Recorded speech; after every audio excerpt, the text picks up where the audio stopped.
आपकी जिंदगी किस तरह से, इसको समझाने के लिए मॉडल है। अब मान लीजिए आपकी बीमारियों के 3 मुख्य स्टेजेस हैं। There are 3 stages of the disease. उसमें से हम बात कर रहे हैं स्टेज 1 की। बीमारियों के 3 मुख्य स्टेज हैं। पहला स्टेज बीमारी का, ये बीमारी का पहला स्टेज है जिसमें डायबिटीज है, बीपी हो गया, अचानक जब नया नया हो गया बीपी, नया नया डायबिटीज, या मोटापन, या फिर स्लीपलेसनेस, नींद नहीं आती, इंसोम्निया, या पूरे दिन टायर्डनेस लगता है, या बॉडी में थोड़ा बहुत दर्द करता रहता है, या कॉन्स्टिपेशन होता रहता है, या इंडाइजेशन होता है, या एसिडिटी होती है, या लो एपेटाइट रहता है, खाने की इच्छा नहीं करती है। तो ये सारे साधारण इनिशियल बीमारियां। जब बीमारी का इंट्रोडक्शन आपसे हुआ है, 20-25 साल के हैं, 30 साल के हैं, उससे पहले बीमारी का नाम और निशान नहीं था, तो आपको इस तरह के अगर कुछ होता है, that is first stage of disease. First stage of disease जब होता है तो आप क्या करते हैं? पहला, आप जब रोज ही देखते हैं थकान हो रही, रोज ही देखते हैं नींद नहीं आ रही, रोज ही देखते हैं कॉन्स्टिपेशन हो रहा है, एक दिन आप तय करते हैं कि भाई मैं डॉक्टर के पास जाता हूं। तो डॉक्टर के पास पहुंच गए, डॉक्टर क्या बोलेगा? राइट, बीमारी हुई, डॉक्टर के पास पहुंचे, डॉक्टर बोलेगा, डायग्नोसिस लिख देगा वो, ब्लड शुगर चेक कराओ, ब्लड प्रेशर चेक कराओ, ब्लड रिपोर्ट लेके आओ, स्टूल चेक कराओ, ऐसे कुछ वो रिपोर्ट लिख देगा। रिपोर्ट आप डॉक्टर देखेगा और अब क्या करेगा वो? आपको ड्रग्स, दवाई दे देगा। डायग्नोसिस, फिर दवाई। अब ये दवाई खाते रहेंगे। क्या ये दवाई खाने से, मेरा क्लियर सवाल, ये बीमारी ठीक हो जाएगी? जो जो बीमारियों के नाम लिए, क्या डायबिटीज ठीक हो जाएगा, बीपी ठीक हो जाएगा, मोटापन जो था वो खत्म हो जाएगा, कॉन्स्टिपेशन ठीक हो जाएगा, नींद नहीं आने की जो दिक्कत थी वो ठीक हो जाएगा, बॉडी का पेन ठीक हो जाएगा, थकान जो आती रहती थी ठीक हो जाएगा? एक भी चीज ठीक नहीं होगी, ये बीमारी अपनी जगह पे ही रहेगी। ये बीमारी, आप दवाई खा रहे हैं और तब भी ये बीमारी अपनी जगह पे है। जब ये दवाई फिर भी आप लेते रहेंगे, आफ्टर ऑल डॉक्टर ने बोला, इस उम्मीद से कि कभी ना कभी बीमारी ठीक हो जाएगी, होगा क्या? 1 साल, 2 साल, 3 साल में ये बीमारी अपनी जगह पे है। अब आप सेकेंड स्टेज ऑफ पेशेंट बन जाएंगे, सेकेंड स्टेज ऑफ डिजीज। यानी कि ये बीमारी अपनी जगह पे तो ही है, अब आप सेकेंड स्टेज में पहुंच गए। सेकेंड स्टेज क्या होता है कि पहले तो दवाई से ब्लड शुगर नॉर्मल रहता था, अब इंसुलिन पे पहुंच गए। राइट, पहले तो चलो भाई यूं ही मैं सो जाता था, नींद आती नहीं थी या आती थी, या थोड़ा सा मुंह खुलता था, लेकिन अब तो सीपेप बाईपेप मशीन का सहारा लेना पड़ता है। राइट, अब अगला स्टेज क्या आ गया? अब आंखों में कैटरेक्ट भी आ गया। अब क्या आ गया? चेस्ट पेन होता है जब आप चलते हैं। अब क्या आ गया? लीवर भी थोड़ा ठीक से काम नहीं करता, यूरिन, डार्क यूरिन आता है। अब क्या हो गया कि चलते फिरते पैरों में सूजन दिखाई देने लगती है। अब क्या हुआ? साथ में सेकंड स्टेज में वेरिकोज वेन्स भी आ गया। तो इस तरह से स्टूल में ब्लीडिंग आने लगी। तो यानी कि, और थकावट जो पहले थी वो और बढ़ गई, पेन और बढ़ गया। तो आप सेकेंड स्टेज ऑफ डिजीज में आ गए, दवाई वही चल रही है, लेकिन अब क्या करेंगे आप? अरे वही करेंगे ना जो पहले किया था, हम डॉक्टर के पास जाएंगे, सीधा डॉक्टर के पास पहुंच गए। अच्छा, डॉक्टर क्या करेगा? डॉक्टर बोलेगा डायग्नोसिस करना पड़ेगा।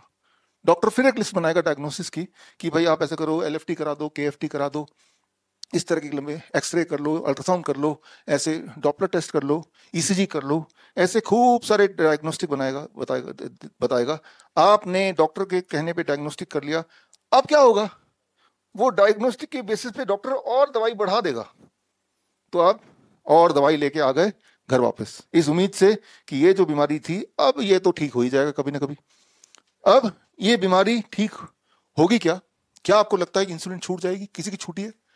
क्या आपको लगता है सीपेप बाईपेप मशीन की डिपेंडेंसी छूट जाएगी? रही किसी की छूटी है?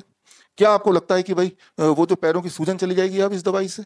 क्या आपको लगता है उसका स्टूल में ब्लीडिंग खत्म हो जाएगा अब इस दवाई से? क्या आपको लगता है उसका चेस्ट पेन खत्म हो जाएगा ये जो भी डायग्नोसिस के बेसिस पे इंटरवेंशन से?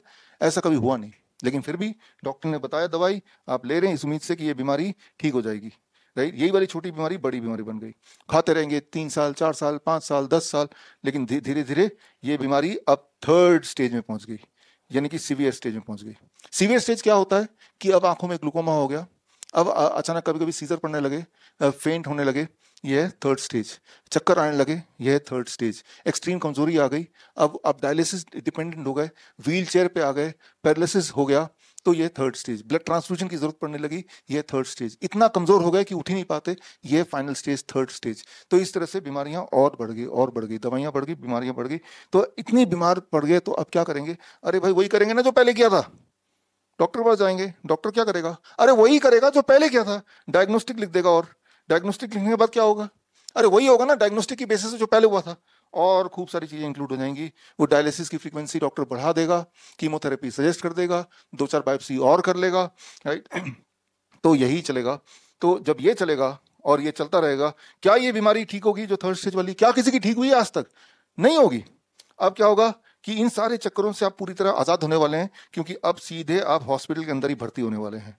मतलब हालत ये है ही नहीं कि घर पे कुछ हो जाए, अब ये उम्मीद से कि अब ये इंसान जो है ना बच ही जाएगा, अब तो हॉस्पिटल के अंदर ही आ गए। यानी कि बीमारी, डायग्नोसिस एंड डिजीज आपके इर्द गिर्द ही आ गया, राइट, क्लोज आ गया।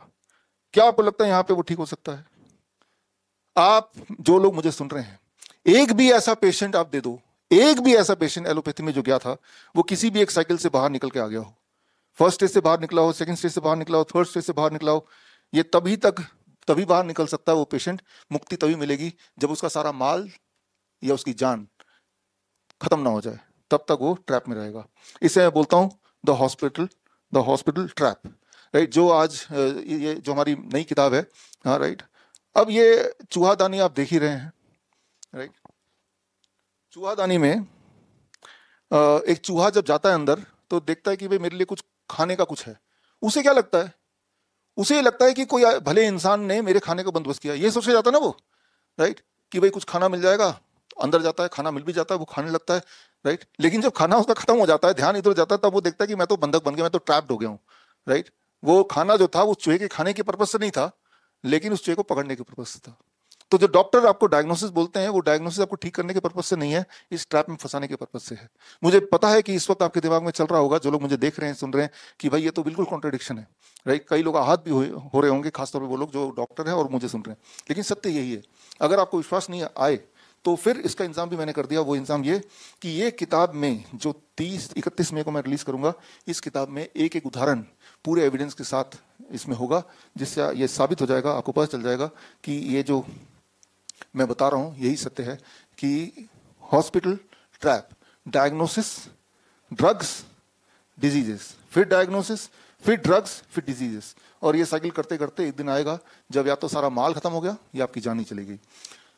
तो अब आपका सवाल होगा करें क्या, how to get rid of the trap, इस ट्रैप से बाहर कैसे आए, ये आपका एक सवाल होगा।